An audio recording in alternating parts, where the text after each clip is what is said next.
ያመለከተው መረጃችን ሰውየው ከሩሲያው ፕሬዝዳንት ቭላዲሚር ቭላዲሚሮቪች ፑቲን ጋር የስልክ ውይይት አድርገዋል።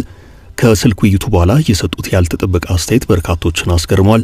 ፕሬዝዳንቱ ብዙዎችን ባነጋገረው በዚሁ የተንቀሳቃሽ ምስል መልእክታቸው ትራምፕ እንዴት እንዲህ ይላሉ እየተባለ ይገኛል የዜና ጥንቅራችን አካል ነው።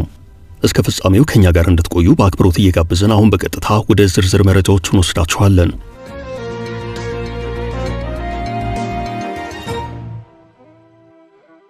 ለጀነራሉ የቀረበው የ$6 ቢሊዮን ጥያቄም የኢትዮጵያን ለም መሬት ይመለከታል። የተባበሩት አረብ ኤምሬቶች አቡዳቢ ሰፊውን ለም የኢትዮጵያ እርሻ መሬት መጠየቋ ተሰምቷል። ይህ ጉዳይ ከ$6 ቢሊዮን በላይ የኢንቨስትመንት ፍሰትን የሚመለከት ነው። አፍሪካን ኢንተለጀንስ እንደዘገበው ከሆነ አካባቢው በአሁኑ ሰዓት በሱዳን ግዛት ስር የሚገኝ ነው። ቦታው እጅግ ለምና ለሰፊ እርሻ ቦታ ተመራጭ ነው። ይኸው አልፋሽጋ በመባል የሚታወቀው ሰፊና ለም የእርሻ ቦታ በሁለት ዓመታቱ የትግራይ ጦርነት ወቅት አጋጣሚውን በመጠቀም የሱዳን መንግስት ከእጁ ያስገባው ነው። በሱዳንና በኢትዮጵያ መካከል የተፈጠረውን የግንኙነት መሻከር ተከትሎ የተባበሩት አረብ ኤምሬቶች ዩኤኢ ሁለቱ መንግስታት ለማግባባት ከዚህ ቀደም ጥረት አድርጋ ነበርም። አቡዳቢ ከዚህ ቀደም የአልፋሽጋ ለም መሬት ከሁለቱ መንግስታት ውጭ በሆነ መልኩ ለእርሻ አገልግሎት ልጠቀምበት የሚል ሐሳብ አቅርባ ተቀባይነት ሳታገኝ ቀርታለች። ከዚህ በኋላ የትግራዩ ጦርነት በፕሪቶሪያው የግጭት ማቆም ስምምነት ሲቋጭ የሱዳኑ የእርስ በርስ ጦርነት ደግሞ በአዲስ መልኩ ፈንድቷል። በአሁኑ ሰዓት ከባድ ፍልሚያ ላይ የሚገኙት ጀነራል መሐመድ ሐምዳን ዳጋሎና ጀነራል አብደልፋታህ አልቡርሃን መካከል የዳጋሎ ጦር ደጋፊ በመሆን በሱዳን ጦርነት ውስጥ እጇን አስገብታለች የተባለችው አቡዳቢ ከጦርነቱ በፊት የነበረው የ$6 ቢሊዮን ኢንቨስትመንት ተመልሶ ወደ ስራ የሚገባበት ሁናቴ እንዲኖር የአልቡርሃን መንግስት አፋጣኝ የሆነ ምላሽና ዋስትና እንዲሰጣት እንደምትፈልግ ለአልቡርሃን ጥያቄ አቅርባለች። የተባበሩት አረብ ኤምሬቶች $1 ቢሊዮን በማፍሰስ ላይ እንዳለው ሁሉም ነገር ሜዳ ላይ ተበትኖ ቀር የምትለው ከአልፋሽጋ ለም የእርሻ መሬት ጀምሮ እስከ ሱዳን የወደብ ከተማ ፖርት ሱዳን ድረስ ያለውን አካባቢ ነው። እነዚህ አካባቢዎች በጀነራል አብደልፋታህ አልቡርሃን በሚመራው የሱዳን ብሔራዊ ጦር እጅ ስር ያሉ ናቸው። ይኸው የ$6 ቢሊዮን ኢንቨስትመንት ይንቀሳቀስልኝ የሚለው የተባበሩት አረብ ኤምሬቶች ጥያቄ ቀረበላቸው። ጀነራል አልቡርሃን ግን አይሆንም ሲሉ የእምቢታ ምላሽ ሰጥተዋል። የተባበሩት አረብ ኤምሬቶች ዩኤኢና ሳዑዲ አረቢያ ህዝባቸውን በግብርና ምርት ለመቀለብ የሚያስችል ለም መሬትና ውሃ የሌላቸው ሀገራት በመሆናቸው የምግብ ምርታቸው ከውጭ በሚገቡ ሸቀጦች ላይ ተንጠለጠለ ነው። ይህንን ችግር ለመቅረፍ ሀገራቱ በውሃም በለም መሬትም በታደሉት የአፍሪካ ሀገራት ላይ በግብርናው ዘርፍ ነዋያቸውን ስራ ላይ ማፍሰስ ይፈልጋሉ። በተለይ ከመልክዓ ምድራዊ ቀረቤታ አንጻር አይናቸው ምስራቅ አፍሪካ ላይ ጥለዋል። በእነዚህ ሀገራት አይን ውስጥ የገባቸው ሱዳን ነበረች።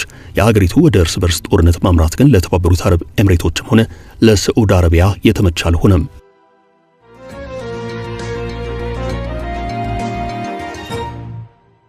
በቡለን ከተማ ሸኔ ጥቃት ሰነዘረም።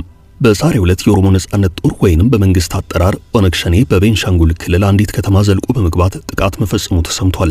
በቤንሻንጉል ክልል መተከል ዞን ቡለን ከተማ ዛሬ ጠዋት 12 ሰዓት እስከ ረፋድ 4 ሰዓት ድረስ ከፍተኛ የተኩስ ድምጽ ሲሰማ ማርፈዱን፣ በዚህም በሰዎች ላይ የሞትና የአካል ጉዳት ማጋጠሙን የዓይን እማኞች ተናግረዋል። ነዋሪዎቹ ጥቃቱን ያደረሰው በአካባቢው ታጥቆ የሚንቀሳቀሰው የሸኔ ኃይል ነው ብለዋል።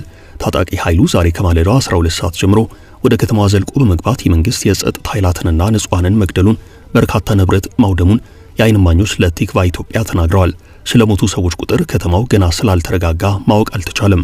በአዊ ብሔረሰብ አስተዳደር ዞን መተከል ከተማ ሰላምና ጸጥታ ኃላፊ አቶ በቀለ መኩሪያ ለዜና ምንጩ ሲናገሩ ከቡለን ከተማ የመንግስት አመራሮች መረጃ እንደደረሳቸውና ኦነግ ሸኔ ሲሉ የጠሩት ኃይል ዛሬ ማለዳውን 12 ሰዓት ጀምሮ ባደረሰው ጥቃት ለጊዜው ቁጥራቸው በውል ያልታወቁ የመንግስት አመራሮች፣ የጸጥታ ኃይላት እንዲሁም ንጹሃን መገደላቸውን፣ ባንኮች መዘረፋቸውን ተናግረዋል። አንድ የባንክ ሰራተኛ ታግቶ መወሰዱንም ማከል አድርገዋል። ኃላፊው ታጣቂዎቹ ጥቃት ካደረሱ በኋላ ከተማዋን ለቀው ወጥተዋል ብለዋል። የሸኔ ታጣቂዎች ዛሬ ማለዳ ቡለን ወረዳ ባቤን ከተማ በድንገት ገብተው ከባንኮች ረብጣ ገንዘብ መውሰዳቸውን፣ ከጤና ተቋማት መድኃኒትና የሕክምና መገልገያዎችን፣ ከግለሰብ ሱቆች የተለያዩ ንብረቶችን ይዘው መሄዳቸውን የተነገረው። ሌሎች የመረጃ ምንጮች ባወጡት ዘገባ ደግሞ ታጣቂዎቹ ቁጥራቸው ከ200 በላይ የሚገመት መሆኑን የዓይን እማኞች ተናግረዋል ብለዋል። ታጣቂዎቹ ለ4 ሰዓታት ገደማ በከተማይቱ ቆይታ ማድረጋቸውን፣ ኋላ ላይ መከላከያ ሲመጣ ታጣቂዎቹ ይዞታቸውን ለቀው መውጣታቸውን ነው የዓይን እማኞቹ አያይዘው የገለጹት። ከንጹሃን በተጨማሪ ከ10 በላይ የፖሊስና የሚሊሻ አባላት በታጣቂዎቹ ስለመገደላቸውም ተነግሯል።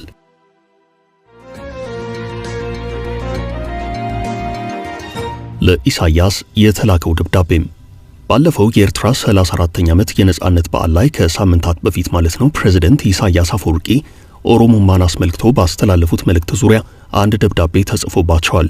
ደብዳቤውን የጻፉት መገኛቸውን በሰሜን አሜሪካ፣ አውሮፓና አውስትራሊያ ያደረጉ የኦሮሞ ምሁራንና ባለሙያዎች ናቸው። ምሁራኑ ለፕሬዝዳንት ኢሳያስ በላኩት ደብዳቤ የኤርትራ 34ኛ የነጻነት በዓል ላይ ባደረጉት ንግግር በኦሮሞ ማንነት ላይ ያደረሱትን ያልተቆጠበ ጥቃት በማያሻማ መልኩ ለማውገዝ እኛ በስም የፈረምነው የኦሮሞ ምሁራንና ባለሙያዎች ይህን ደብዳቤ ጽፈንልዎታል ይላሉ። የኢትዮጵያ ብልጽግና ፓርቲ ላይ ያነጣጠረ የሚመስለው ይህ ንግግር በኦሮሞ ማንነት ላይ ግልጽና ከባድ ጥቃት ፈጽሟል ያሉት ምሁራኑ የፕሬዝዳንቱ ንግግር ከፍተኛ ቅሬታ የፈጠረና ኤርትራ በህዝባችን ዘንድ የነበራትን አዎንታዊ አመለካከት አስተያየት ያበላሸ ነው ብለዋል። የኤርትራ ፖለቲካ ከቅርብ ዓመታት ወዲህ በያዘው ጤናማ ያልሆነ አካሄድ ምክንያት የካቲት 28 ቀን 2020 በጻፍንሎት የመጀመሪያ ደብዳቤ መንግስቱ በሁለቱም በኩል ያሉትን ህዝቦች ከሚጎዱ ግልጽ የጣልቃ ገብነት እርምጃዎች እንዲቆጠብ ጠይቀን ነበር ያሉት ምሁራኑ እንደውም የኤርትራ ፖለቲካ በኦሮሞ ትግል ላይ ብቻ ሳይሆን በኦሮሞ ማንነት ላይ የበለጠ ጠላትነትን እየፈጠረ መምጣቱን ታዝበናል ብለዋል።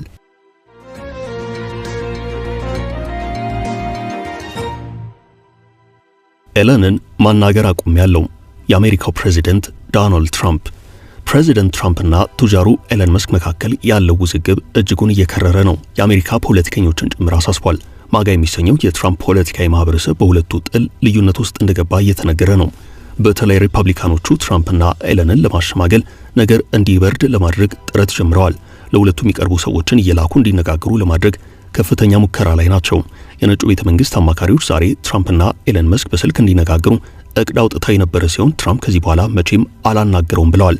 ዶናልድ ትራምፕ በኤለን መስክ ጉዳይ ዛሬ ከበርካታ የአሜሪካ ሚዲያዎች ጋር በስልክ ቃለ መጠይቅ ያደርጉ ሲሆን ሰውየው አብዷል፣ ለይቶለታል ሲሉ ወርፈውታል። እኔ ከነጭራሽኑ ስለ ኤለን መስክ እያሰብኩኝ አይደለም፣ በሐሳቤም ውልብ አላለብኝም ብለዋል ትራምፕ ለሲኤንኤን ሲናገሩ። ሐሙስ ዕለት የተጋጋለው የሁለቱ ሰዎች ቃላት ውርወራ በእጅጉ ተባብሷል። ሁለቱም ጥላቸውን ወደ ማህበራዊ ትስስር ገጾች ወስደውታል። ትራምፕ በኤለን መስክ ትችት መቀየማቸውን ገልጸዋል። ትራምፕ እንዲጸድቅ ወደ ሴኔት የላኩት የበጀት ረቂቅ አሜሪካንን ዕዳ ውስጥ የሚዘፍቅ እንደሆነ ኤለን መስክ ተናግሯል። ማንም አሜሪካዊ ይህ እንዲሆን መፍቀድ የለበትም ሲል ሰነዱ እንዳይጸድቅ ዘመቻውን አጣጡፏል። ትራምፕ የአሜሪካ መንግስት ለተስላ መኪና አምራች የሚያደርገው ኮንትራትና ድጋፍ መሰረዛቸውን ገልጸው አሜሪካ የኤሌክትሪክ መኪና አምራቾችን ኮንትራት በመሰረዝ እጅግ ብዙ ገንዘብ ታተርፋለች ብለው ነበርም።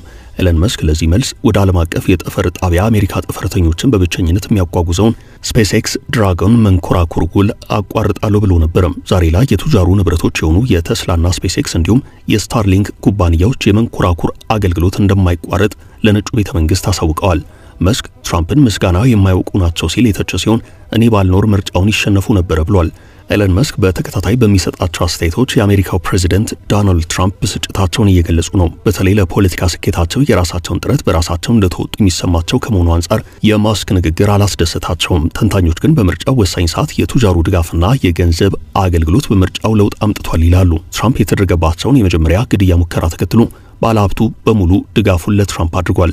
ማስክ እንደ ፒትስበርግ እንዲሁም ፔንሰልቫኒያ ባሉ ቁልፍ የምርጫ ቀጠናዎች ቢሊዮን ዶላሮችን ወጪ በማድረግ የትራምፕ ተቀናቃኝ ካማላ ሃሪስን ድምፅ እንዲያጡ በእጅጉ መርዳቱ ነው የሚነገረው። ትራምፕ ኤለን መስክን ላለማናገር ብቻ አልወሰኑም። ቱጃሩን ለማበረታታት ብለው የገዙትን የተስላ መኪና መልሰው ሊሸጡት ነው።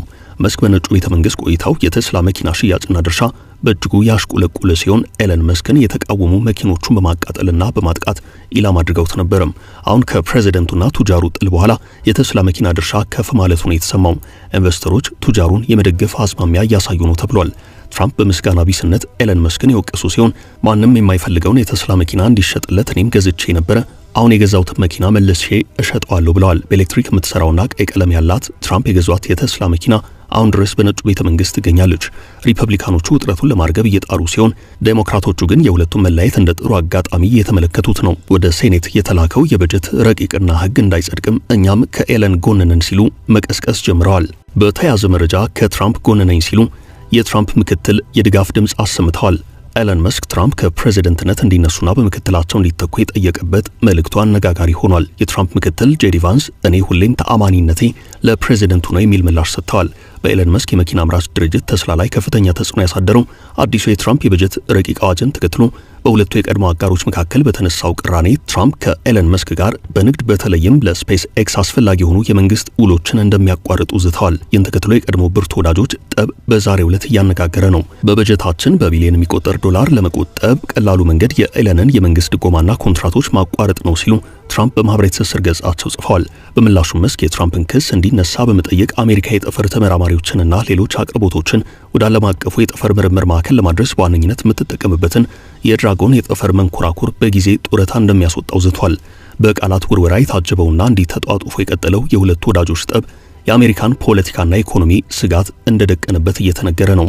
በቀጠለው ውዝግብ በጾታዊ ጥቃት ወንጀል ተከሶ በነበረው ጄፍሪ ኤፕስታይን ያልተለቀቁ ፋይሎች ውስጥ የትራምፕ ስም መኖሩን ያለማስረጃ በመጥቀስ ትልቁን ፈንጂ መጣሉ ተነግሯል። መስክ ለትራምፕና ለሪፐብሊካኖች ስጋት በሚሆን መልኩ ለፖለቲካ ተፎካካሪዎች የገንዘብ ድጋፍ ማድረግ የሚያስችል አቅም እንዳለው ተናግሯል።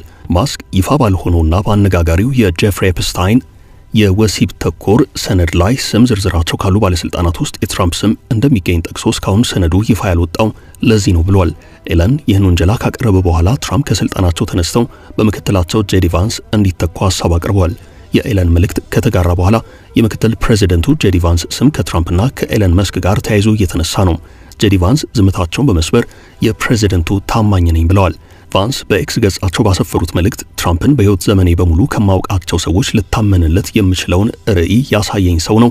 ከጎኑ ቆሜ ድጋፌን ስገልጽለት ክብር ይሰማኛል ብለዋል።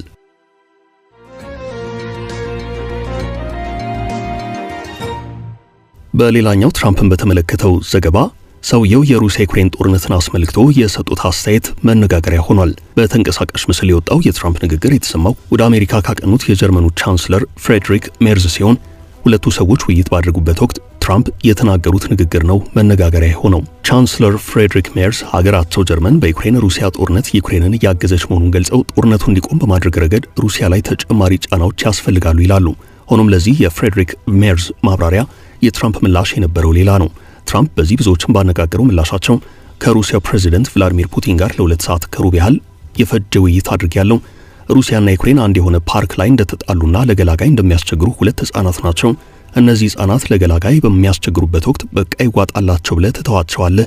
ይሄ ምሳሌ ለመስጠት የተገደድኩበት ከፕሬዚደንት ፑቲን ጋር ረዘም ያለ ጊዜ ወሰደውን የስልክ ውይይት ካደረኩ በኋላ ነው ብለዋል። ይህን ምሳሌ ለመስጠት የተገደድኩት ከፕሬዚደንት ፑቲን ጋር ረዘም ያለ ጊዜ ወሰደውን የስልክ ውይይት ካደረኩ በኋላ ነው ብለዋል። ይህ ነገር በስፖርት ዳኞችም ያለ አሰራር ነው። ዳኞች 2 ተፋላሚዎች በቃችሁ ብለው ከማገላገላቸው